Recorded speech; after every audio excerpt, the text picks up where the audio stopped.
Yep. Inside, I want to kill myself. We are on an 0-7 run over the last 2 days. After tonight was just complete bullshit. So that's how I'm going to start off this show. Horrible Sunday, 1-5. I don't even know what to tell you about that. I just don't want to do this anymore. I have never seen anything like this, man. With the slump continuing, 2 straight losses, not a good day at all. 0-4. I just have not had a good season, man. What can this slump that I'm on? The slump continues. I've reached a new peak, actually. With I'm gonna burn my Bruins hat, man. I don't know what is going on with the Bruins. March 8th, is that what it is? I don't even know. It's March 9th, I think. Who even knows, man?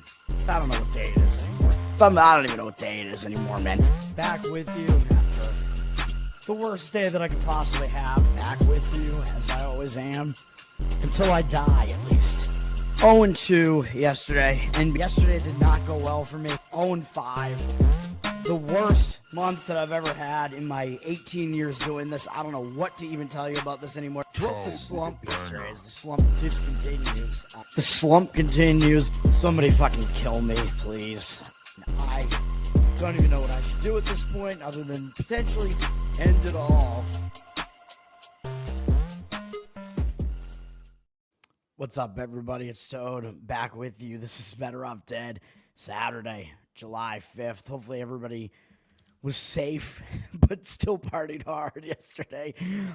This is the hangover day, right? It's July 5th, so I'm not hungover as a sober man, but everybody's probably in that state right now, which is why nobody's watching this show. Nobody's going to pay attention to this.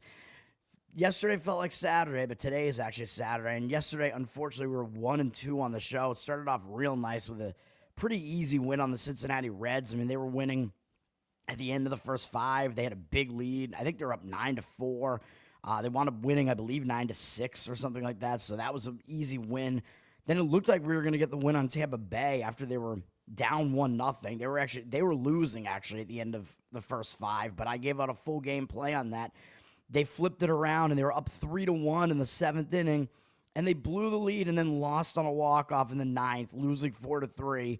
So we take a 1-run loss, and then we have Texas also dealing us a 1-run loss. And not only did they do that, but Texas was actually winning after the first 5 innings. I think they were up 2-1 or something like that. It was either 1-0 or 2-1. I guess it was 1-0 at the end of 5. Then they were up 2-1 late in the game. I think they were up 2-1 maybe in the 8th inning or something. They gave up a tying run. It went into extra innings and they lost. Texas did get out hit in the game, but still brutal way to lose those 2 bets, man. Highly likely once it gets into 2 coin flip situations like that, it's fairly likely you're going to at least get one of the 2, but that did not happen. So 1-2 day yesterday, not exactly what I wanted. I think my handicapping was there, though. Some of the leans I gave out on the show hit. What can you do? We'll move on today, as you always have to do.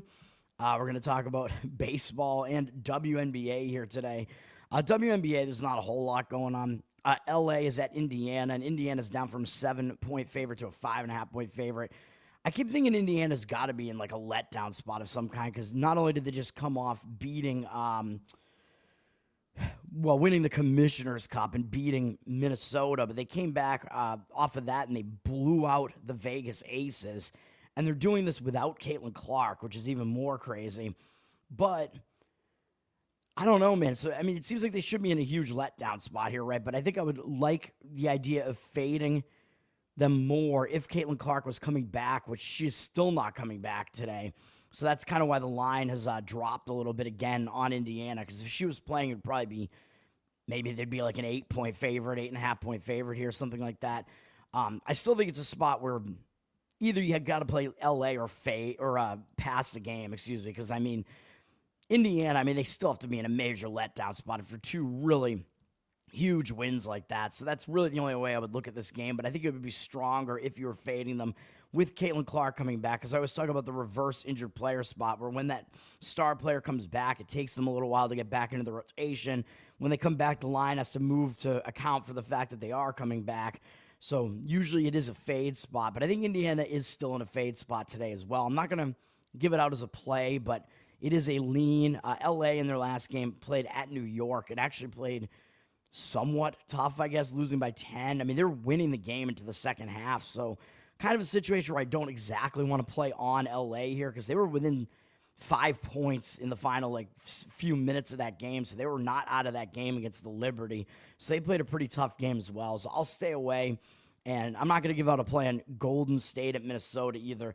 Golden State, I mean, they've been actually playing well, but maybe playing a little bit better than they actually are. Minnesota, of course, might be the best team in the league at this point. They're coming off a bounce-back win after they lost that Commissioner's Cup game. Maybe they just took it, maybe they took it too easy, expecting they would have an easy time beating a Clarkless Indiana, and that did not happen.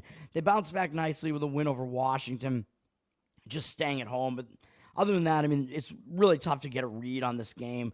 Golden State's coming off just a monster blowout of Seattle, though, which was also an upset. So I would still probably kind of lean towards Minnesota in that game. I don't think Golden State can really sustain an effort like that, man, against a team that's definitely better than they are. Minnesota laying 9.5. That's really all I have to say about WNBA, though. Joe, what's up, man? Thank you, sir. Thanks for hanging out, man. Hope you're doing well as well. All right, Major League Baseball here. I'm going to give out 2 baseball plays, and I'll, give out what kind of my feelings are, some of my leans on these.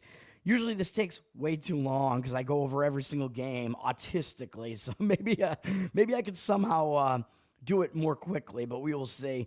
The first game up is difficult to read because we have Tampa Bay at Minnesota. Of course, I gave out Tampa as the play yesterday with Minnesota on the return home spot. Probably should have gotten there with Tampa Bay. Up 3-1 in the 7th. You're not going to lose that game that often, especially with a decent bullpen against a bad offense, a low-scoring game like that. You're not going to lose that one very often, but that was a loser. Coming into this game, I still prefer Tampa Bay's bullpen, man. I mean, Minnesota's bullpen still has not really been doing that well, even though they did wind up having the upper hand in the game yesterday. They actually used some of their relievers yesterday more than Tampa did. So I still lean towards Tampa having the bullpen edge. Tampa has Taj Bradley on the mound as their starter today. He hasn't been having a good season, though. 4.79 ERA, 1.3 whip. He's been better on the road, though, the 3.95 road ERA.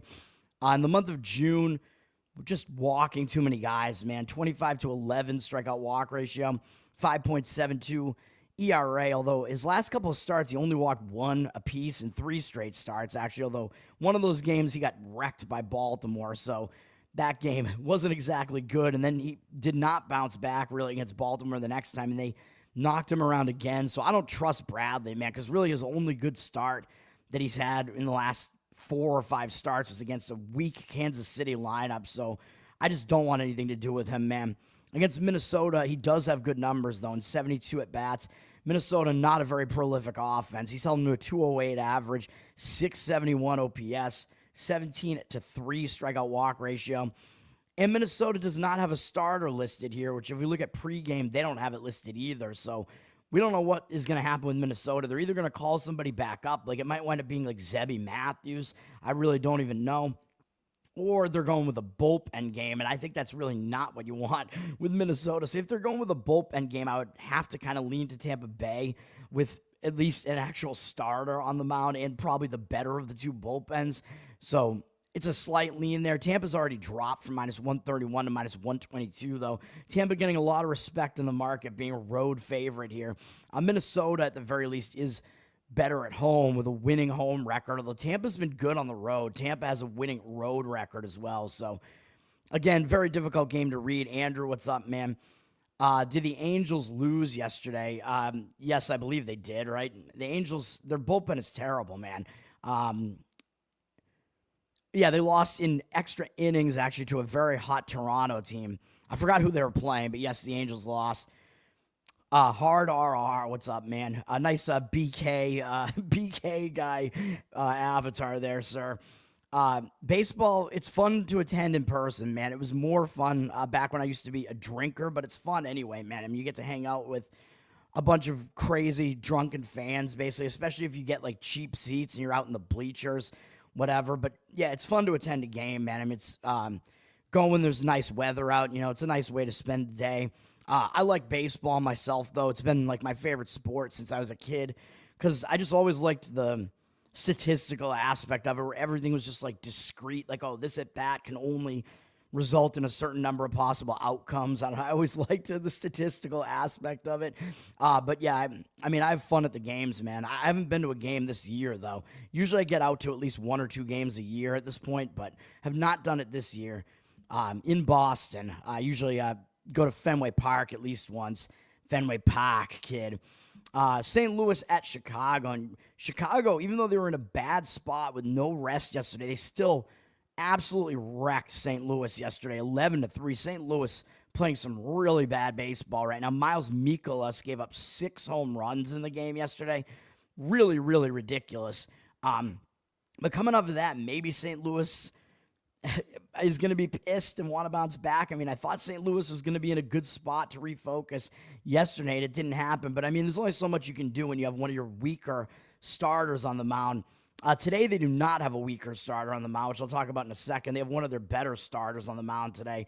Yesterday, just looking at the bullpen usage real quick, there wasn't a whole lot of bullpen usage for either team. Cubs probably have the better of the 2 bullpens, but both kind of middling bullpens, to be honest. So I think there's not really an advantage one way or the other there. Mlb is pitching for St. Louis today, and he is one of their better starters. 3.7 ERA, 1.16 whip.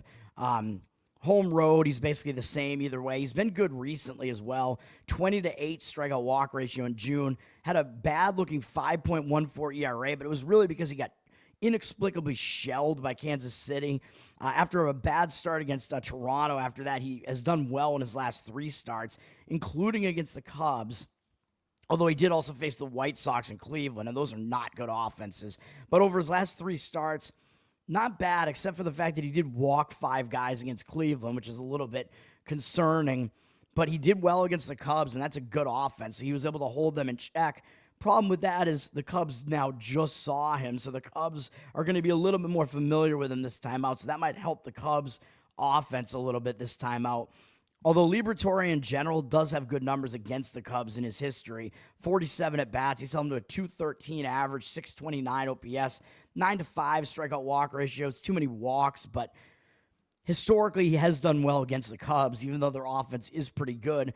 And the Cubs are going with a bullpen game, man, so I think this does not exactly look great for the Cubs here. Drew Pomeranz is listed as their starter. I mean, he has a 0 ERA this year, though, man, and a .9 whip at 36 years old. But he's been coming out of the bullpen, although it's still pretty ridiculous that he has a 0 ERA in 23 1/3 innings pitched. He's been pitching well, but again, he only pitches in short stints, so you're probably going to get 1 inning out of him, and then they're going to turn it over to the bullpen. They might bring in like a long relief guy to try to chew up some innings, but to me, it doesn't look that great for Chicago here, man. So I'm probably going to be leaning towards St. Louis again here, even though they've been playing bad baseball. And the Cubs are actually up from -116 to -147 here, despite the fact that it looks like they're going with a bullpen game, which really doesn't make any sense to me. 80% of tickets, 87% of the cash money coming in on the Cubs.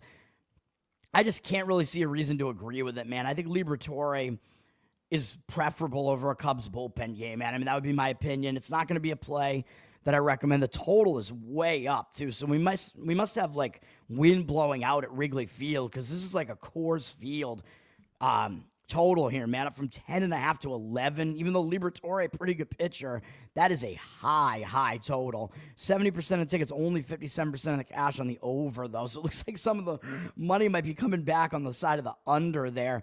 I wouldn't want to deal with the total, though, because I could potentially see both teams putting up some runs in this game. So I'm not gonna recommend anything on that game. Except that I do have a slight lean to St. Louis, in my opinion, especially in the first 5. NHL, well, I mean, I'm a Boston fan, so I am a Bruins fan, but I'm not sure I would say they're worth watching because they've been bad over the last year or so. They were fun to watch prior to this past year, though. Bruins are always like a physical team, so they're always pretty fun to watch. I mean, unfortunately, I'd probably say Florida is actually fun to watch, even though I can't stand Kachuk, and I can't stand the fact they knocked the Bruins out 2 years in a row, but they play like kind of a more physical style, and they have really good like defense and goaltending, so they're pretty fun to watch. They got Brad Marchand now on their team, and he's coming back next year again, it looks like. So maybe Florida. Where do you live? Hard. Maybe you should get into your local team, man. But I tend to not like the finesse teams, the pussy teams, which I would kind of classify the Oilers as a team like that, where they're more just all scoring and they don't play physical. I like the more physical teams, man. And this year we're going to have Utah is finally changing their name over from the Utah Hockey Club, which they were for 1 year, which is a hilarious name, to be honest. They're changing it to, I believe they're going to be the Mammoth, so the Utah Mammoth, the new team. And they're going to have some pretty sick branding, at least. You're in England. Interesting. All right, so it's already getting into the late afternoon where you are there. Well, so you probably don't want to root for Boston then, right? Because we fought you guys off, man. We revolted against the British. So I don't know. Maybe you do want Boston though. I mean, Boston, as far as cities go in America, Boston is one of the most European looking cities, at least in the old section of Boston, like the North End and stuff. So maybe you do, or maybe because you're European, you want to root for one of the gay Canadian teams. I don't know. Maybe you want to root for Montreal, who are one of our nemesis. Montreal is actually kind of fun to watch right now, though, because they're kind of a young, rebuilding team. I don't know. Who else do I kind of like in hockey? I don't even really know, man. I don't really have many allegiances besides the Bruins in hockey, so it's hard for me to pick a team that's not the Bruins and be like, oh yeah, I like this this other particular team, because I really don't have another team that I feel that way about. So I don't really know, man. It's difficult. Although I will say Winnipeg, even though they're a Canadian team, Winnipeg was kind of fun to watch this year, and they have a really good goaltender, Hellebuck, if he comes back. They do play kind of a more defensive style, and they improve their offense, so they're probably the least egregious of the Canadian teams, at least. All right. Anaheim, here you go, Andrew. The Anaheim Angels lost in extra innings yesterday against Toronto. Again, I will obviously point out that Toronto has the better bullpen, so that's one thing you got to keep in mind here. Jack Kohanowitz is pitching for the Angels. Probably not a good thing for them. 5.44 ERA, 1.56 whip. He's been pretty bad both home and away. It doesn't really matter. He's not pitching well recently either. 6.31 ERA in 6 starts in June. 21-11 strikeout walk ratio. This guy, I mean, he's not getting the job done. I kind of thought that he was going to be a decent pitcher because he has decent breaking stuff. He's a tall pitcher. It seemed like it was going to be kind of difficult to figure out his arm angles, but that has not really been the case. He's been pretty good against Toronto, but in a very low, very small sample size, I should say. 14 at bats, held him to a 214 average, 429 OPS. So at least Kohanowitz has done well against Toronto in the past. He's going up against future Hall of Famer Max Scherzer, though, who only has pitched a few times so far this year. 4.85 ERA, but a pretty good 1.15 whip. He's been a little bit better at home, 4.5 ERA, but a very small sample size so far. He's only made 3 starts. He came back from injury, and he's made 2 starts since then, gone at exactly 5 innings in each. 11 strikeouts, 3 walks. Didn't walk anybody last time out against the Yankees. It's a pretty good sign that Scherzer just had a pretty decent start against the Yankees. Good strikeout rate. 7 strikeouts in 5 innings. Didn't walk anybody. Only gave up 3 hits, 2 earned runs. So Scherzer seems like he is on track and pitching pretty effectively. And he's stepping down in class to face this Anaheim offense that really isn't that good. In 80 at-bats, he has a big sample size against him. He has a ridiculous 33-0 strikeout walk ratio against them. You usually don't see something like that, man. Ridiculously high K rate and no walks in that amount of at-bats is really ridiculous. He's held him to a 212 average and 713 OPS. So obviously Scherzer has to have the upper hand here, man, even though we don't really know if he's totally back yet. It would probably be Toronto or pass for me in this game because I think they have the better starter, the better bullpen here. They're sitting at minus 180 and probably deservedly so. Anaheim also, as I keep pointing out, like their record looks pretty decent, but they are a lot worse than their record would indicate. Their run differential is bad. They're like minus 40 or so runs on the season, meaning that their opponents have outscored them by that many runs over the course of the season. So they're going to regress record-wise. 76% of tickets, 91% of the cash coming in on Toronto. So Toronto looks like they are taking some of the money. The one thing I will say about Toronto, though, I mean, yeah, they're hot right now. So if you like playing on a hot team to continue that streak, I mean, that's one thing. But I thought they were going to suffer a letdown after a crazy sweep against the Yankees. They're 2 games ahead of the Yankees after the Yankees lost again yesterday. So at some point, the letdown you'd think is going to come into play at some point for Toronto here. May not be here, though, just because I do think they have a big matchup advantage here. So I would not want to fade them in that spot. Yes. I already showed that comment. Yes. England. Yes. All right. Boston, my Red Sox at Washington, played an early game yesterday, and Giolito pitched really well for the Red Sox yesterday. Red Sox had a blowout win yesterday, I think 11-2. Washington, not very good. Red Sox, some of their starting pitchers who I've been bashing have all started pitching a lot better, especially Giolito's been pitching really well.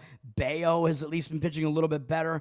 One pitcher, though, that I don't think is going to be pitching any better and definitely is not is Walker Buehler, and that's who the Red Sox have pitching today. I don't think this guy should even still have a job at this point, man. I mean, I keep pointing out this guy has never been good since he had like that multiple Tommy John surgeries or whatever. He has not been any good for years now since then, so I don't know why the Red Sox acquired him. He sucks. He has a 6.45 ERA, 1.58 whip, terrible numbers this year. Even more egregious on the road with an absurd 9.49 road ERA. He's been awful recently. 11.07 ERA in the month of June with a 17-17 strikeout walk ratio, 7 home runs allowed at least one in every single start. I mean, it doesn't get much worse than these numbers, man. Every single thing about these numbers is just horrific.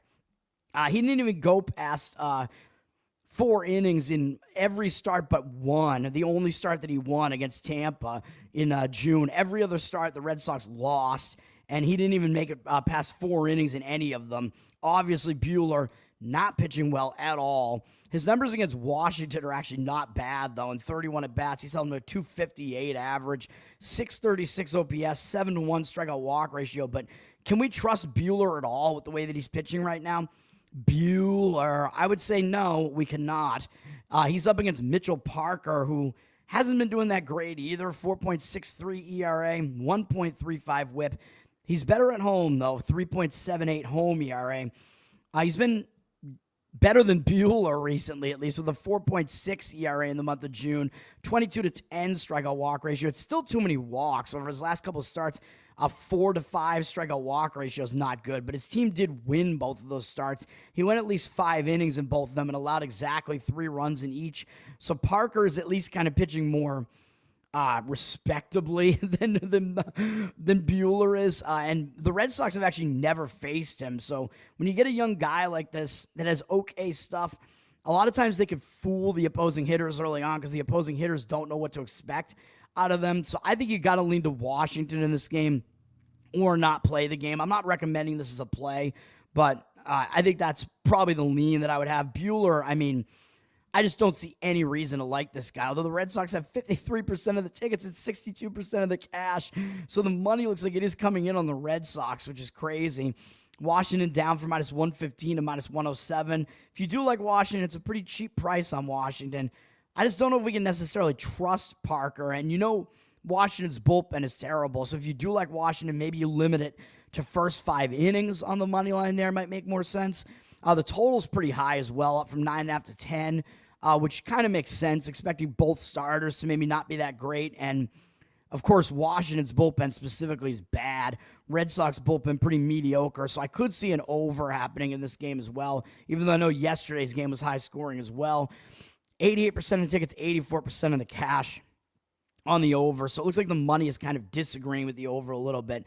And both bullpens didn't get a lot of usage yesterday, but probably that's the way that I would look based on those starting pitchers. Like, you don't want to overweigh the starting pitchers, like weigh them too heavily, but It is what it is, man. I mean, they still do have to factor into a pretty large extent. Cincinnati, my only win that I gave out on the show yesterday at Philadelphia. Of course, Cincinnati got the win yesterday. Neither bullpen is very good. Both bullpens had to get used yesterday. So both bullpens are in a pretty bad spot here. Nick Lodolo is going to be pitching for Cincinnati. 3.52 ERA, 1.15 whip. Pretty good numbers. He's actually better on the road as well with a 2.31 road ERA. He's been okay over the last month or so. In June, Cincinnati won 4 of his 5 starts. 25-6 strikeout walk ratio. A little bit high, 4.68 ERA, though. Mostly because he had one weird bad start against Cleveland. But since then, he's been pretty good, allowing 2 or fewer earned runs in 3 straight starts. Although he didn't make it 5 innings against the Yankees, but was still at least effective when he was in there. Has okay numbers against Philadelphia, 76 at bats, 263 average, 720 OPS, 27-7 strikeout walk ratio. Philadelphia, very good offense. Lodolo's done okay against them. But he's up against Ranier Suarez, who's really having a good season. 2 ERA, 1 whip. Nice even numbers there on those. Suarez, a little bit worse at home, though, or significantly worse, actually. 3.34 home ERA. But he is in really good form right now. He had a 1.3 ERA in June, 36-7 strikeout walk ratio. He's only given up more than 1 earned run once, going all the way back to mid-May, which is crazy. So Suarez definitely in good form right now. Not a guy that I would want to fade right now, even though based on his career stats, as I talked about last year, he had a hot start to last season. I was like, oh, he's going to regress a little bit, which he did, but he is pitching really well right now, and I see no reason to think that's going to not continue at this point. Good numbers against the Reds as well in 20 at-bats, 200 average, allowed no extra base hits, 533 OPS, 5-4 strikeout walk ratio is not great, but all the rest of his numbers very good. So I think Philly probably in a bounce-back spot after losing yesterday. I think they have the better starting pitcher on the mound, slight lean to Philly here. They're up from -165 to -169. They are the better team with the better offense, even though their bullpen probably not as good. But Cincinnati's bullpen isn't good either. 89% of tickets, 98% of the cash coming in on Philly. So it does look like even though they're public, the money seems to be kind of agreeing with the public in this case. I don't really disagree with it. The money coming into the over as well. Total is flipped from 8.5 juice to the over to 8.5 juice to the from the juice to the under to juice to the over. 52% of tickets, 97% of the cash coming in the over. I don't know that I would agree with that necessarily. I mean, you are getting at least the benefit of the bullpens not being in good shape.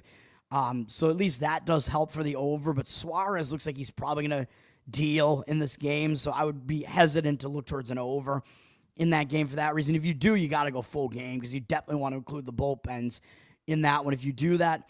And by the way, OPS, because I never really specify, OPS is on-base percentage plus slugging percentage. So it factors in walks and extra base hits, basically, as far as like how well is this hit batter really batting, right, against this pitcher. Like, it's not just batting average. It includes, is this guy drawing walks? Is he hitting it hard, and getting extra base hits? So it's a decent metric to look at.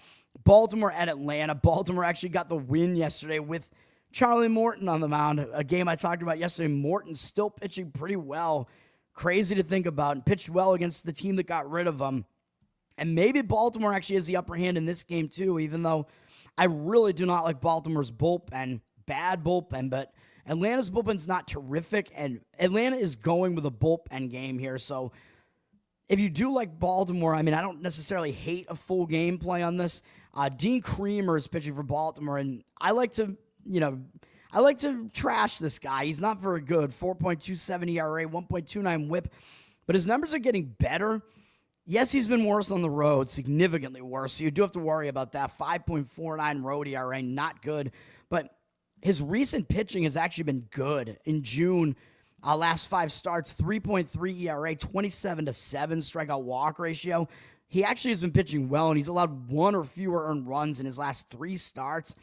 With good strikeout walk numbers as well. What is that? 17-4 strikeout walk ratio of those, including a decent start against the Yankees.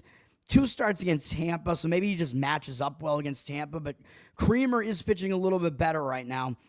Numbers against the Braves are not that great, though. In 22 at-bats, a pretty high 318 average, although a mediocre 718 OPS. Hasn't allowed any extra base hits and 2 strikeouts, 3 walks. So overall, Creamer, I mean, he is pitching well right now, and I think he's probably the better way to look over Aaron Bummer being listed as a starter for Atlanta. Let me just make sure that's actually accurate. Is it? Yeah. So Atlanta's going with a bullpen game here, man. Bummer does have good numbers, 2.86 ERA, 1.18 whip, but I think it might be a bummer to the Atlanta fans here, man, because he's not going to go more than like a couple innings here probably, which is what he's been doing because he's been a relief pitcher all year. So he's probably just going to open the game, throw a couple innings, and then Atlanta's going with the bullpen. So Atlanta's bullpen's going to be in this game early. Yeah, sometimes the bullpen game can work and it can throw off an opposing offense because they have to keep facing different pitchers and they can't get used to every pitcher, especially in an interleague game where they're not as familiar with some of these pitchers. But I'm still not sure that I love it, man. I'm not sure that I love Creamer either, so I'm kind of leaning towards an over in this game more than anything else. The total's down from 10 to 9, but we do see 63% of the tickets, 80 on the under, but 84% of the cash on the over. Money actually coming in on Atlanta, which I don't really agree with, up from minus 127 to minus 141. 55% of the tickets, 74% of the cash coming in on Atlanta, so they are taking the money. The one thing I will say is that Atlanta is probably still better than their bad record looks. And they are a bit better at home, I'm pretty sure. So at least you have that going for you if you like Atlanta. I'm just old school, man. I don't like bullpen games. I mean, obviously you got to adapt to what is happening in baseball now, but I still don't love bullpen games. And Atlanta's bullpen's not that great. But the money looks like it's disagreeing with that, but it looks like it is agreeing with the over. So I think an over could make sense in that one. Maybe Creamer still won't do that well here, even though he's been in decent form. Milwaukee at Miami, I'm going to give out a play on this one. I know the price is getting a bit high, especially for a road team here on Milwaukee as a road favorite, at minus 142. But I think I think they have every advantage in this game, man, even including in the bullpen, where Milwaukee doesn't have a good bullpen, but Miami's bullpen is one of the few that's even worse than Milwaukee's is. So I like Milwaukee, wherever it is here. I like the pitching matchup for where the hell are they? I'm looking at Interleague right now. Here they are. Milwaukee up from minus 135 to minus 138. All the money coming in against them, which is worrying me a little bit. 77% of tickets, only 54% of the cash. You can probably get better. You could probably get a better number on Milwaukee right now than minus 142. I don't like that the public is fading Milwaukee here, but I think it's a spot to play Milwaukee here, man. I mean, Miami, not a good team. Their hot streak is kind of over after these last couple of losses. They lost in dramatic fashion yesterday against the Brewers. I mean, the Brewers are fighting right now, man. I mean, they're in the playoff hunt right now. I know Miami was fighting to kind of get back on track, but I don't think Miami thinks they're going anywhere here. Milwaukee did use some of their higher leverage relief pitchers yesterday. Worries me a little bit, but I mean, the Marlins bullpen's not good, man, and they used a couple of their better relievers too. So I'm still kind of okay with going with Milwaukee here. Full game. You could also go first 5 innings. I think that's fine, but I like the starting pitching matchup, man, with Chad Patrick. I mean, he's kind of getting overlooked, especially because Misiorowski is there now, but Patrick is having a decent rookie season. 3.51 ERA, 1.32 whip. Yeah, he's been worse on the road, 4.4 ERA, but the Marlins have a pretty pitcher-friendly park, and he has been pitching decently as of late with a really high strikeout rate, 36 strikeouts in 26 innings over June. I know Milwaukee lost every one of his starts. That is concerning. They lost 5 straight starts of his. His walk number is too high, 11 walks, but it's kind of gone down a little bit over his last 3 starts, where he has a 22-5 strikeout walk ratio and win at least 5 innings in all those starts. So that's a little bit less concerning, especially with 9 strikeouts, 8 strikeouts in the last 2 games, even though they were against bad offenses, Pittsburgh and Colorado. But guess what? Miami is also a bad offense, and Miami has never seen Patrick. And when you have a young guy that can strike hitters out like this, and the hitters have never seen that pitcher before, I like going with that young starting pitcher, man, that has good stuff against the hitters that have to figure him out. So we're going to go with Chad Patrick here. He's up against Cal Quantrill, who's been around for a long time. 5.42 ERA, 1.41 whip. He's obviously the inferior of the 2 pitchers. Yes, he is a little bit better at home, but a 4.91 ERA still is not great. He's been very mediocre recently. Yes, Miami has won his last 3 starts. 4.56 ERA in June over 5 starts, 18-6 strikeout walk ratio. And yeah, he actually pitched okay in those starts, including against Philadelphia and Arizona. So he did face some good offenses, but Milwaukee is also a good offense. That is a huge advantage that Milwaukee has in this game, is they have a way better offense. And Milwaukee has been one of the best scoring teams on the road this year. So Milwaukee has been a good team to play on the road. So we get that advantage as well. Quantrill, I just don't think he can keep this up, man. And in 2 of those last 3 starts, he didn't even make it 5 innings. So Quantrill doesn't get you deep into the game. It's almost certain Miami's bullpen is going to be in this game, and they might be the first bullpen to come into the game, and they're not a very good bullpen, so that's going to help if that's the case. We're going to go with Milwaukee in this game, man. I just think I like playing on these young pitchers that haven't been seen before in some of these cases. I don't love fading the market read, although let me look, let's see what Action Network is telling me about this one. I mean, Action Network might also be kind of in disagreement on this one too, man. But I just think it's a pitching mismatch, man. And when I see that, I'm like, yeah, I kind of just want to just jump in on it. Sometimes maybe I just don't have any control. Yeah, Action Network is showing the money going against Milwaukee as well. So, again, I am a little bit worried about that. But sometimes I fade the market and I do well. So we're going to go with Milwaukee at a money line price, or if you want to go run line, I think that's fine as well. Nancy, thanks for hanging out. What's up, everybody? Xerox, yeah, thanks for hanging out. This is going to be another long video, man, trying to go through all these baseball games here. I'm taking some risks today, I think, with a couple of these plays here. We have the Subway Series, New York here. The Mets took game 1 yesterday. I believe the Mets did use a lot of their bullpen in this game, though. And, of course, I'm not crying about the Yankees losing. So, actually, the Yankees used more of their bullpen. So, my mistake. The Mets actually got a decent amount of innings from Hagenman yesterday. So, the Mets bullpen in better shape here. And even though they've been struggling recently, the Mets bullpen probably is still the better one over the Yankees bullpen. They're both mediocre bullpens. Starting pitcher probably goes to New York. New York. They're both New York. Probably goes to the Yankees here, though. Where I think Rodon is the better of the 2 starters here. I mean, I don't think I'm going out on a limb there. 2.95 ERA, 1 whip for Rodon. 2.67 ERA on the road. He's been quite good on the road. Over the last month, his walk numbers are pretty bad, though. 3.71 ERA, pretty good. But 33-11 strikeout walk ratio is not that great. And the Yankees were kind of struggling in his games, man. They only won 2 of the 6 games he started. So Rodon is starting to pitch a little bit less well, although he is having a good season. Mets have a good offense. Rodon, kind of mediocre numbers against them. It's 75 at bats, 253 average, pretty good, but 787 OPS, not as good. 16-9 strikeout walk ratio, not really that good. He's given up 4 home runs to them. Lindor has 2 of the 4, even though he's only 10 for 38. 4-4 strikeout walk ratio for Lindor. So maybe player prop potential with Lindor still on that one. I like hits plus runs plus RBIs if you do player props, because the walks still count for something potentially. If you do that, you can still get a run or an RBI. So Rodon, maybe not the best team for him to be facing here. He's not really in the best form right now, but he's going up against Frankie Montas, so I don't really like. 6 ERA, 1.56 whip. He hasn't pitched a lot this year, though. He does have a 0 ERA at home, but he's only made like 3 starts so far. Actually, 2 starts, excuse me. And the Mets have lost both of those starts.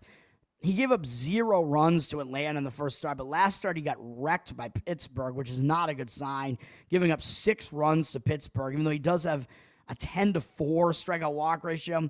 That is still too many walks, although he only walked 1 guy against Pittsburgh. But you give up 6 runs to Pittsburgh, that's not a good sign.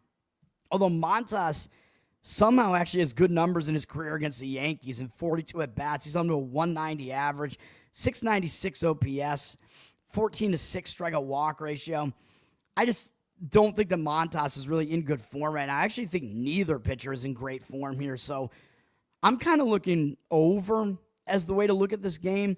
72% of tickets, only 53% of the cash on the over, though, with the total kind of going on, the money kind of coming in on the under as far as the total, under 9 here. I don't really agree with that. I could see this game going over again here. I mean, I don't love the situation for either bullpen. I don't think either starting pitcher is really that great coming into this.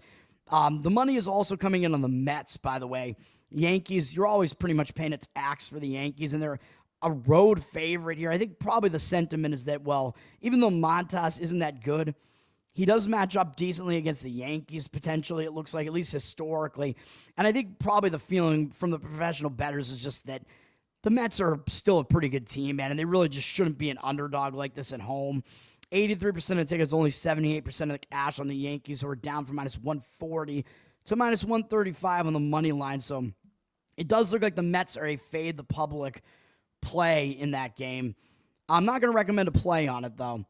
Hinchy, what's up? Thanks, everybody, for hanging out. Hard, again, yes. Thanks, everybody. All right. We got Kansas City at Arizona. Kansas City actually scored runs yesterday and won the game 9-3. Arizona, bad stretch of their last 3 games, man. Arizona, their pitching is bad. Their bullpen is bad. Things are not looking good for Arizona right now. Kansas City very clearly has the better bullpen here. As far as the starting pitching, maybe not as much of an advantage, though. Michael Wacha, I mean, he has been consistent. 3.62 ERA, 1.26 whip for Kansas City. He's been worse on the road, though. 4.53 road ERA, and he is facing a good Arizona offense, because at least Arizona still has a good offense, and this is a very hitter-friendly park in Arizona. Wacha had a 5.4 ERA in June, which is not very good, but a 25-8 strikeout walk ratio wasn't that bad. But he's been giving up a lot of hard hits, man. He gave up 6 home runs over those 5 starts. Kansas City lost 4 of the 5, although, of course, they can't hit, so that's one part of the problem. But Wacha did give up 3 or more runs in all but one of those starts. That is a little bit concerning. And he faced some kind of mediocre to bad offenses during that stretch. So Wacha doesn't look like he's in the greatest form right now.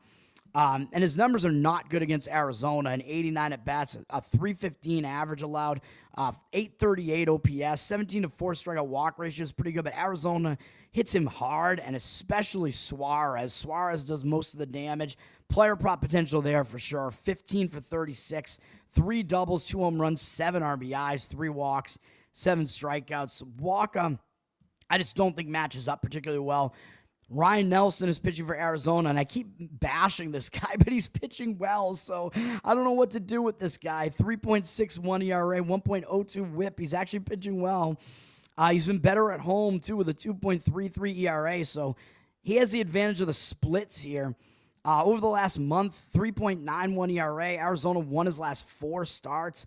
24-10 strikeout walk ratios. Definitely too many walks, but he has been pitching well. In his last 4 starts, he's allowed 2 or fewer earned runs in all 4 against some not great offenses, but a couple of okay offenses, San Diego, Toronto, and then bad offenses in the White Sox and the Giants.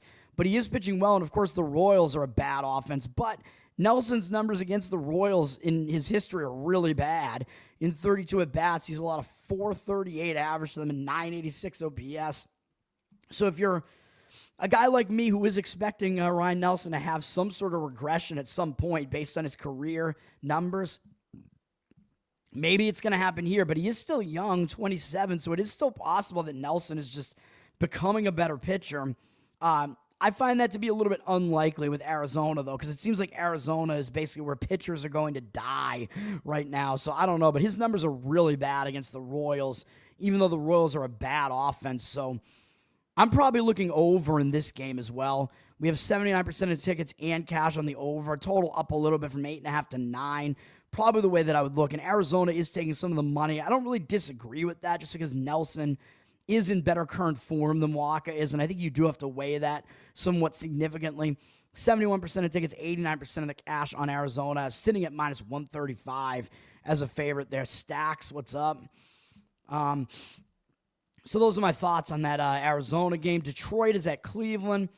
Cleveland obviously just playing some bad baseball here, man. They've lost 8 games in a row, losing 2-1 yesterday. Close game, tough loss to a pretty good Detroit team. I did mention I leaned under in this game. A lot of my leans yesterday were correct, man. We had a decent performance from both starters yesterday. Reese Olson was a little bit limited coming back from injury, although he was inefficient with his pitches, but still good performance from him. But Detroit did have to use some of their better relief pitchers yesterday. Detroit generally has the better bullpen, in my opinion, over Cleveland, and I think numbers-wise that bears out as well. But Detroit did use some of their better relievers, I still probably favor Detroit's bullpen a little bit, but I don't like Casey Mize, Detroit's starter here. 2.86 ERA, 1.21 whip. I know. What are you talking about, Toad? His numbers are really good this year. Yeah, I know, but just looking at his career stats, man, he's 28. I just don't see how he can continue doing this. His ERA is worse on the road, 3.59. His numbers were pretty good in June, though, I have to admit. 2.93 ERA, 24-7 strikeout walk ratio over his last few starts. He only walked one guy over the last 3 starts. That's pretty good, and his team won all 3 of them. Facing Pittsburgh and Minnesota, though, and Tampa Bay is a decent offense, but Pittsburgh and Minnesota are definitely not. Cleveland, however, is not a good offense. Mize has kind of mediocre numbers against them at 41 at-bats, 244 average allowed is good, but an 818 OPS. He has 11-7 strikeout walk ratio. That's not good. But, of course, Santana has a ton of those walks. He has 6 of them out of the 7. Santana is a walk machine, and he's been around for forever. Jose Ramirez is 3 for 5 with 2 home runs off of Mize, but still, it does mean that the better hitters that Cleveland has have generally done some damage against Mize, and I don't think Mize is as good as his numbers look, but he is in decent form right now, so we have to take all that into account. And Logan Allen is pitching for Cleveland, and just looking at what they've done this year, yeah, Allen is definitely the lesser of the 2 pitchers here. 4.27 ERA, 1.49 whip is really bad. You can't put 1.5 guys on base an inning and get away with it, man. He's basically been similar home and away. It doesn't really matter. Was basically similar in the month of June, too, with a 4.34 ERA and 22-9 strikeout walk ratio, allowing 2, 3, or 4 earned runs in every start. So, again, you kind of know what you're getting out of Allen. Like, basically, he's just consistently mediocre for the most part. Although I do expect with his whip that he should be allowing more runs than he is. His numbers against Detroit are not good. In 37 at-bats, 324 average allowed, 1,053 OPS, 6 strikeouts, 7 walks. That is bad. Torkelson has done really well against him, 3 for 6 with 2 doubles and a home run, a walk, no strikeouts. I just don't think that, even though it would be a fade of the public to fade Detroit, I don't mind fading Casey Mize, but I do not want to have anything to do with Logan Allen here. Detroit's down from -140 to -131, 87% of tickets, 60% of the cash. So the money looks like it is going against Detroit, fading the public here, but I think the over is probably the way to look in this game, even though I know Detroit's bullpen is fairly good, but they did use some of their better relievers. I think both starters could struggle here. I know Cleveland's offense is terrible, but over makes sense to me in this one. Total up from 8.5 to 9 here, so some significant money coming in on the over. Market agreeing with me on that one. 58% of tickets, 82% of the cash coming in on the over there. Probably agree with it. Houston coming off blasting the Dodgers yesterday. 18-1 was the final score in that game. The Dodgers didn't use too much of their bullpen yesterday because the game was completely out of hand. So they just kind of, just threw the game pretty much and just get ready for the next one, man. But Dodgers are going to come into this game probably embarrassed after that. I mean, anybody beats you 18-1, you're going to be pissed off. So initially that had me thinking Dodgers seem like they might be the way to look in this game, but looking at the starting pitching matchup, I'm not sure that I see it, man. The Dodgers obviously have the way better offense than Houston, so that is certainly something to factor in here. But I think Houston, they have the better pitching in general. They have the better starting pitcher here and the better bullpen, and LA is going with a bullpen game here, I'm pretty sure. So you got to take all that into account, while Houston actually has one of their best starters out here. Houston has a few really good starters. Hunter Brown is their best, but Framber Valdez is also doing really well, even though he's fat. 2.72 ERA, 1.13 whip, having a really good season. A little bit worse on the road, though, 3.78 ERA. And he is facing a really tough lineup to face, but Houston has won 10 straight starts that Valdez has made. He's allowed 2 or fewer earned runs in 9 of the 10, and in the other start he allowed 3. He is pitching well, although he started to walk more guys. He had a 1.74 ERA in 5 starts in June, which again, Houston won every single one of them. But 35-15 strikeout walk ratio, nice strikeout rate, but the walk rate went up, although he allowed no home runs over that entire span. He's been very consistent. at least. So I'm not going to say Valdez is in bad form, although his walk numbers going up is a little bit of a concern. But against the Dodgers, he actually has surprisingly good numbers and 107 at-bats. He's held him to a really low 159 average against this very talented offense. 580 OPS, 36-12 strikeout walk ratios, too many walks, although Ohtani has 7 of those walks, but Ohtani hasn't hit him well. Ohtani's 5 for 36 off him, so Valdez has stifled Ohtani in the past, which is a decent sign. Valdez, I think he does match up pretty well here, man. So I'm not ready to say that because of his recent walk problems, he's all of a sudden not going to do well at all. I think he'll do okay here, and he's going up against, speaking of the devil, Ohtani is pitching for the Dodgers here. What are we going to get out of Ohtani? I don't even know, man. He's made 3 starts so far. Going a total of 4 innings. He has a 2.25 ERA and 1 whip, which is obviously fine. He's allowed 1 run, I think, over that span, which was in his first outing. But he's not going deep into games, man. They're just using him for a few innings. 1 or 2 innings, actually. Hold on. I got to switch to his pitching here. ESPN does not handle guys like Ohtani well here with their UI, guys that are pitchers and hitters. Of course, Ohtani hasn't pitched in a couple of years, and he just came back and started pitching. He's been okay, 3-1 strikeout walk ratio. He's made 2 1-inning appearances and then a 2-inning appearance last time out, but against a very bad Kansas City offense. Houston's offense is a step up from Washington and Kansas City, in my opinion. But Ohtani, I mean, he's going to only probably pitch a couple innings here again. Maybe they're working him back. Maybe he'll go about 3 innings this time, but still, LA is going to have to give way to their bullpen here, and their bullpen isn't exactly the greatest, really. So I don't know, man. I kind of have a lean to Houston in this one just based on how the matchup pans out. But the money looks like it's kind of coming in on LA, even though they are a little bit public, 61% of tickets, but 76% of the cash coming in on them. They're down from -150 and -145. The couple of reasons, I already pointed everything out, but the couple of reasons to lean LA would be the bounce back spot after an embarrassing loss and Valdez having his walk numbers increase over the last month. So those are really kind of the reasons to maybe look that way, but I'm not so sure that I'm seeing it. Based on the pitching matchup, I would kind of lean to Valdez a little bit, given how that pans out.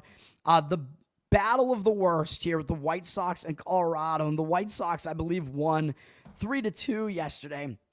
One of the lowest scoring games you'll ever see in Coors Field, which I pointed that out yesterday. Like, the total was so high in this game yesterday in Coors Field, and I'm like, yeah, but the offenses are so bad that it might go under here. Looking at this matchup here today, we know we're going to have 2 bad bullpens here. White Sox didn't use much of their bullpen yesterday. Hauser actually pitched really well for the White Sox. So the White Sox bullpen is in better shape here. So they have, shockingly, the White Sox actually have a little bit of a bullpen edge here. I don't think they have the starting pitching edge, though, with Jonathan Cannon pitching. He's not been that good. He's young still, but 4.59 ERA, 1.43 whip, not good. 5.16 road ERA, so he's been worse on the road. He may struggle in Coors Field, man.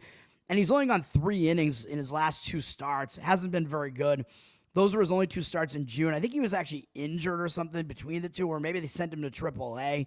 I don't know, because he made 1 start in early June and then 1 start in late June. Only went 3 innings in each of them.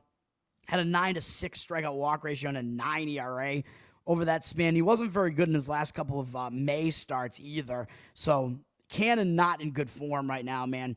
Even though he has a great pitching name, though, Cannon. The guy should be throwing like 100-mile-an-hour fastballs, man. But unfortunately, his name is not apt for who he is. He has good numbers against Colorado in a small sample size. 12 at-bats. They only have 2 hits, no extra base hits. No walks either. 1 strikeout, a 167 average, 333 OPS. Some actually easy math to do on that one.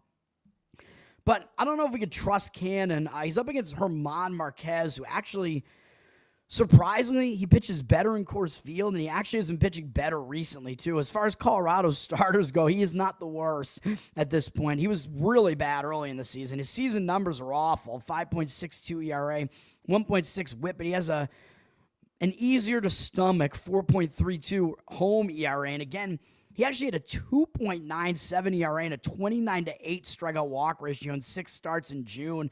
And his team actually won 3 of the 6 starts. So Marquez has actually been one of the only bright spots in the Rockies rotation recently, believe it or not. He actually has been fairly good over that span. So he's actually pitching fairly well. He's facing a bad White Sox offense. Problem is the White Sox have actually hit him well in the past. In 31 at bats, a 355 average, 1,106 OPS, 6-4 strikeout walk ratio. Tauchman is 4 for 5 on the home run off him. That doesn't look great either. A lot of these White Sox hitters have had success against Marquez. So the money's coming in on Colorado here, but I can't do it, man. Even though if you look at recent form, Marquez does get the nod over Cannon for the starting pitching matchup, but his matchup numbers against the White Sox are just very bad. Rockies down from -119 to -113. 64% of tickets, 80% of the cash coming in on Colorado, though. So the money is coming in on Colorado. It looks like that is kind of the professional lean in that game. I just don't think I can do it, man. I don't love it. Let's go to Texas, San Diego. I am going to give out 2 more plays here, man. And another one is a play where I'm going to fade the market read, but still, whatever. And it's not going to be in this Texas-San Diego game, which, by the way, this is listed as Corbin against Kolek, but I actually think it's... Oh, no, it is Corbin now, because I was looking before. Pregame actually had it listed as Jack Leiter against Kolek, but it looks like it is going to be Corbin. We do see San Diego. The money looks like it's fading San Diego in a pretty big way here. Of course, I took the loss on Texas yesterday, giving that out on the show. Of course, I am mentioning that I'm not actually betting right now, even though betting might go away completely after this year because of the big, beautiful bill, which if you want to watch my explanation on that, it's at the end of Wednesday's show from this week. It is a bad situation, man. It's going to make professional betting basically untenable. Because you can't write off all your losses anymore. So you're going to get taxed on money you didn't even win, on money that you lost, which is bullshit. Absolute bullshit. Anyway, it does look like the money was agreeing with Texas yesterday, and that did not pan out. It's agreeing with them again today, even though I know San Diego is better at home, but I don't necessarily disagree with Texas here in this one either, though. San Diego's down from -140 to -116. 60% of tickets, 51% of the cash on them. So the money coming in against them, reverse line movement against a public San Diego team here. Patrick Corbin, as I mentioned, is going to be pitching for Texas here. I mean, he's starting to regress, which is what I expected. He's been a really, really bad pitcher over the last couple of years. He was pitching well this year for Texas until recently. His ERA is up to 4.26, 1.3 whip. Things are right with the world, man, when Patrick Corbin is predictably not pitching well. 4.67 road ERA isn't good, but San Diego does have a pitcher-friendly park. Corbin, his numbers over the last month still, some of the numbers aren't that bad, even though Texas did lose 4 of the 5 starts. Texas is not a good offense either, so he's not getting a lot of run support. Yeah, Corbin allowed a lot of runs here. He allowed 3 or more in the last 4 starts, but in June, he did have a 24-6 strikeout walk ratio. So his strikeout walk ratio was actually fine, but he was giving up a lot of hard contact, really. 34 hits in 29 innings was kind of the problem. He was just giving up too many hits. 5.28 ERA, obviously not good. I'm not ready to say that Corbin is in terrible form right now because over the last couple of starts, he did have a 12-1 strikeout walk ratio, even though they lost both games against Baltimore. He's still pitching decently as far as his peripherals. San Diego, though, does have good numbers and a lot of experience against him. 120 at-bats, 18-9 strikeout walk ratio, 308 average, 790 OPS. So Corbin has not done well against these San Diego hitters. So that is kind of a problem. He's up against Stephen Kolek, though. I don't trust Kolek, man. 3.73 ERA, 1.24 whip. That all looks good. He's 28, so he's kind of made a late start to his career. His first major league appearances were last year for San Diego, all out of the bullpen. This year, I think his numbers are kind of misleading about what he actually is. He's been really bad at home with a 9.2 ERA, even though it's a pitcher-friendly park, so that does not inspire confidence, really. He did have a 3.38 ERA in the month of June, but San Diego lost his last 5 starts, although granted, a lot of it was because San Diego wasn't hitting. He had a 23-11 strikeout walk ratio of that span, which was not a high strikeout rate, and it was too high of a walk rate. So he's kind of walking too many guys more recently. He had a couple of those starts where he didn't even make it 5 innings. So I'm not ready to really trust Kolek. Texas really hasn't seen much of him, though. Only 3 hitters have seen him before, and they're only 1 for 3 off him. Berger has an RBI single off him, and that's it. No strikeouts and no walks. So, I mean, you could kind of lean to the market read on this. It does look like a strong market read leaning towards Texas here, but based on looking at the matchup numbers, it's really hard to figure out what's going to happen with either of these pitchers here. So I'm going to stay away. Slow boy, what's up, man? I'm not sure what the what is the O slash, man? I don't even know what the hell that is. Is it it's not an egg, is it? Are you guys Raven fans? What's going on here? All right, San Francisco and the A's. You know what? I don't think I can help myself. I'm going to fade the market in this one, too, and I'm going to give out a play on San Francisco, man. I'm just going to fade Severino at home. I think this is too much of an advantage to San Francisco. They have 80% of tickets, only 69% of the cash, and they're down from minus 170 to minus 160. Again, I don't like fading the market very often, man, but we're going to do it on both of these plays today with these road favorites here that I just think they have a big starting pitching edge, and they have a bullpen edge. With Milwaukee, I actually think they have a hitting edge as well. With the Giants, obviously they don't. The money does look like it's actually agreeing with the Giants on Action Network, so at least we do have that going for us. Let me see what the best number we can get is here on this. Yeah, we're just going to go money run line on this, excuse me. We'll just go San Francisco run line. I know with a San Francisco team that can't hit, I know it's really dangerous, but at least when they're on the road, at least you can get the full 9 innings out of them here. But we're going to go San Francisco. You can find them right there, just basically a spread bet, minus 1.5 runs at minus 110. I'm going to recommend it. I know it doesn't look like we should be doing it based on the market, but, I mean, look at this matchup, man. I just think that it makes sense to do it, man. And situationally, first of all, the A's, even though it was a terrible spot for the A's yesterday in that return home spot, they won 11-2 yesterday, man. So San Francisco, they got to be really embarrassed after that, man. That was a terrible performance from San Francisco. But despite that, San Francisco basically saved their bullpen after Verlander didn't pitch well. But I mean, Verlander's old, man. He's just not doing that well. They brought in Black to basically save the rest of the bullpen. So San Francisco, they have the best bullpen in baseball ERA-wise, and they basically saved all their better relievers here. So their best relievers are all available here. So that's a good sign. I know the A's didn't use really any of their bullpen either. After Sears got them deep into the game, they only used Perkins to finish the game off fine.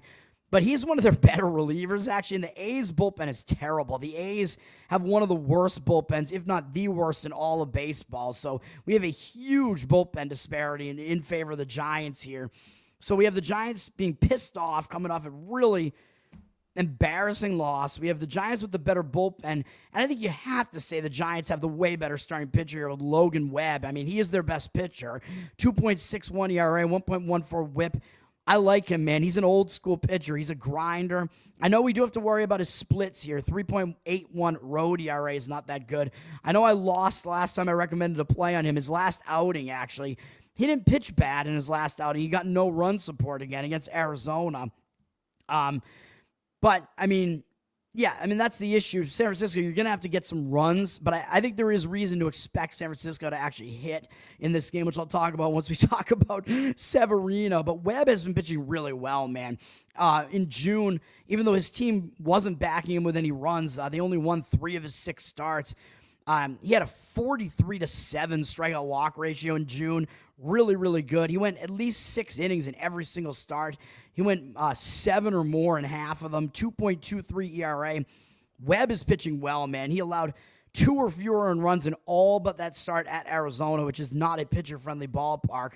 Of course, the A's park is not pitcher-friendly either, so you do have to worry about Webb pitching in this environment. Yeah, I mean, maybe a little bit of an issue because he's pitching in this A's stadium, which is very home run conducive, but Webb is a ground ball pitcher, man. He induces a lot of ground balls, so I think he might be okay in this park as well because of that. He gets a decent amount of strikeouts, a decent amount of ground balls. He's not really a fly ball ratio pitcher, so that's pretty good as well. A good sign for him as well. He's only allowed 7 home runs this season, so the home run ball hasn't really been much of an issue for him. So hopefully that works out. And he has dominant numbers against the A's. In 41 at-bats in his career, they have no extra base hits and 0.73 average. They only have 3 hits. No one of their hitters has more than one hit against them. 0.73 average, 210 OPS, unbelievably low. 8-3 strikeout walk ratio. So Webb has absolutely dominant numbers against the A's, which is something you got to look at and be like, you got to find a way to jump in, on San Francisco here. And if you want to go with the A's to go under their team total, I think that's another way to look at this too and expect San Francisco's pitching to do well in this game and to hold the A's down. I mean, that is another way to look at this. But I still think you want to fade Severino here, man. He's been bad this season, 5.09 ERA, 1.38 whip, and he's been atrocious in this stadium, 6.79 ERA. He's allowed 11 home runs on the season, now 7 of them in this ballpark. He hadn't allowed any home runs for a while. He actually went on this long stretch without allowing any home runs, and since then, in his last 5 starts, he's allowed 7 home runs. The A's have lost so many of his recent starts. They've lost 9 of his last 10 starts, and the only one that they won was a road start against Kansas City where he only had 1 strikeout.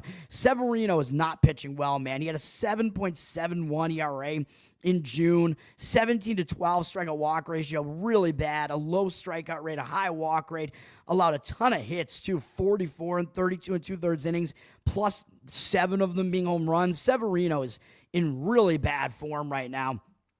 He's allowed 12 runs in his last 2 outings. I know there was at Detroit and at the Yankees. Those are good hitting lineups. So he is stepping down in class to face a pretty bad San Francisco offense, but still, those numbers are awful. He's in really bad form right now.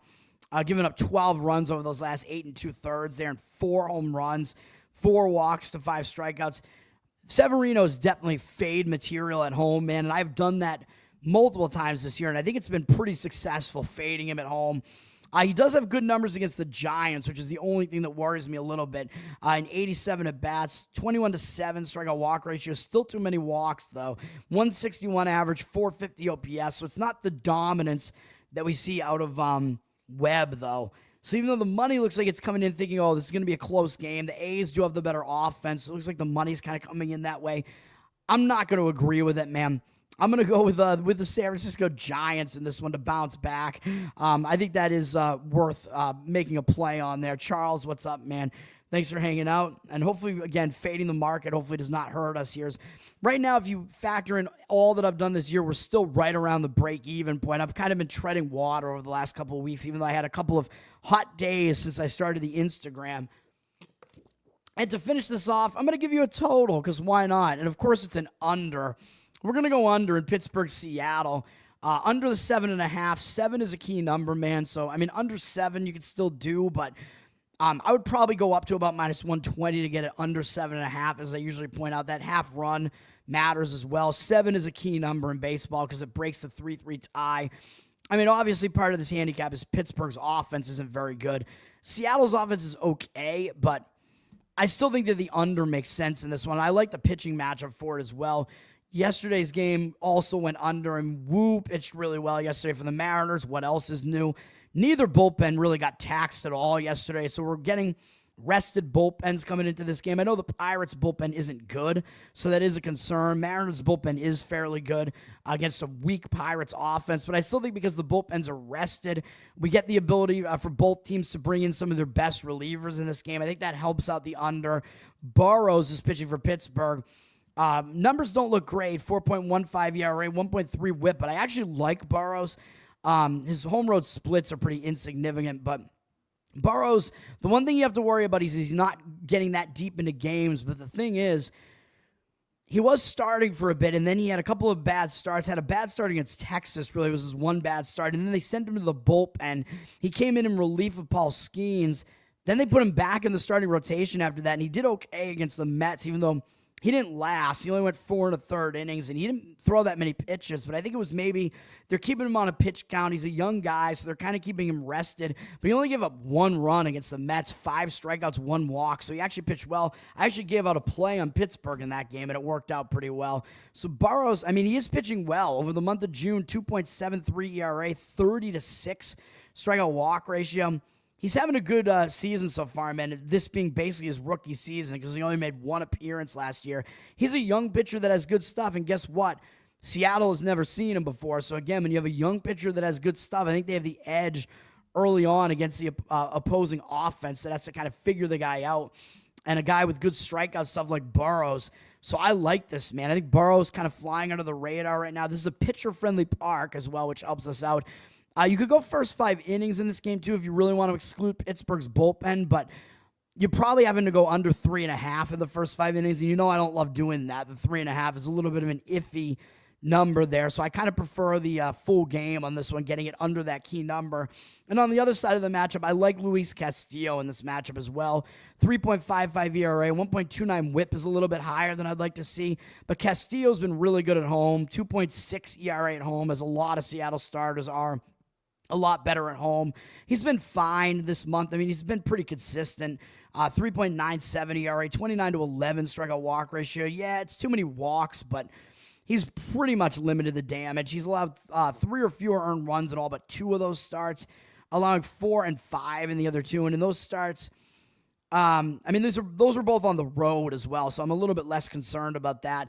He is pitching better at home, and against Pittsburgh, he has pretty good numbers in 84 career at-bats, 28 to 9 strikeout walk ratio. Again, maybe the walk number's a little too high, but he's held him to a 190 batting average, 578 OPS. This is a weak lineup, and this lineup has not had much success against Castillo in the past. So we're going to go under this total, and the total's already down from 7.5 to 7 now, it looks like. A lot of the money coming in on the under, so the market read agrees with me on this one. 55% of tickets on the over, 89% of the cash on the under. So we'll finish it off with a market agreeing with me on this one on the under in Pittsburgh, Seattle, man. And that's going to do it. So the plays, we're going against the market here with Milwaukee money line. You might be able to get a better price on Milwaukee. And actually, you might want to split. You could split bet half on the run line and half on the money line, maybe, if you want to do that. Or if you find it at like minus 130 something, maybe just play the money line on that. San Francisco, I know how bad that looks. Minus 1.5 on the run line. And then under in Pittsburgh, Seattle. That's going to do it. Learn to Toad on Twitter, so you can go learn to Toad with me, man. The Give, Send, Go is still up at it's Our Game Toad if you would prefer. You can throw tips my way on Twitter as well. Better Off Dead has an Instagram at Off Dead Better, so you can check that out, where I give out the same plays, but I do it in a shorthand fashion. I try to be funny with it, although when I get autistic, I can't really think of jokes anymore, so it's kind of a problem. Trying to keep each one of those videos to a minute or less to try to keep everybody's attention span, or keep everybody's attention with everybody having a short attention span, I should say. And Covered in Uke is my Uke channel on YouTube, where I'm thinking about doing some things with that, man. I'm setting up a Patreon, which is going to be available soon. Tower Gang, Learn to Toad, excuse me, on Patreon is going to be where it is. I'll put a link in my link tree there, which you can get to from my Twitter as well once it's up. I'm thinking that the Patreon is going to involve a Spotify feed with all the ukulele covers that I post. And I'm going to start dripping old ones back in as well and start uploading those to the YouTube. Because I've basically just been posting things on Twitter. So now what I'm going to do, I put out ukulele covers on YouTube, on Twitter. I'm going to put the same ones that I put out on Twitter on YouTube. And then I'm going to probably slow drip the old ones onto YouTube as well. But they're all on my phone, and I'm totally disorganized. So I have to I got to clear up some space on my phone, too. So I got to move all those ukulele videos to probably this computer and just, like, rewatch all of them, identify all of them, and figure out what I want to do with them. Get them all up on YouTube, slow drip them, and give everybody kind of a Patreon, Spotify feed, maybe, is what I want to do. So, thank you, sir. Yes, good luck to everybody today. That's going to do it for today, man. I'm going to get this up. This is also on audio platforms, by the way. And if you listen to this show on audio, there are ads there. I'm monetized, so that's going to bring me some money, the more people that listen. So listen on the audio stuff as well. Give me some ratings, on Spotify and Apple Podcasts especially. So help me out there as well if you can. Subscribe, obviously, and keep, watching on YouTube as well, commenting, subscribing on YouTube. If we get up to 500 YouTube subscribers, I can start monetizing this as well and getting super chats and stuff. So let's try to do that as well, man. Got to get the money flowing. Right now, it is an IV drip of money right now, and it's not keeping me alive. Thanks, Charles. All right, thanks, guys. I'm going to get this up on the audio. I was late to do it yesterday because I had to go to a cookout yesterday. Happy 4th again to everybody. Hopefully, everybody had a good day yesterday. Hopefully, everybody's getting out of their hangovers today, which, by the way, I know from back when I drank a lot, hair of the dog does help. At least it did for me. Speaking of slow drips, if you're really hungover, if you slow drip just like some kind of like weak beers, have a couple of beers early in the day, kind of slow drip that in, it helps you get out of the hangover, man. It kind of weans you out of the alcohol. So that's what I would recommend there. It helped me out of some of my more drunken days, man. Including after a Vegas bachelor party for one of my friends, which was some of the drunkest that I've been. But that was not one of the worst hangovers because I was able to get out of it by the toad method there, the hair of the toad. That's right. Or you can lick me, and that might help as well. That's going to do it. Everybody have a good one. Thanks for hanging out, guys. Peace for now.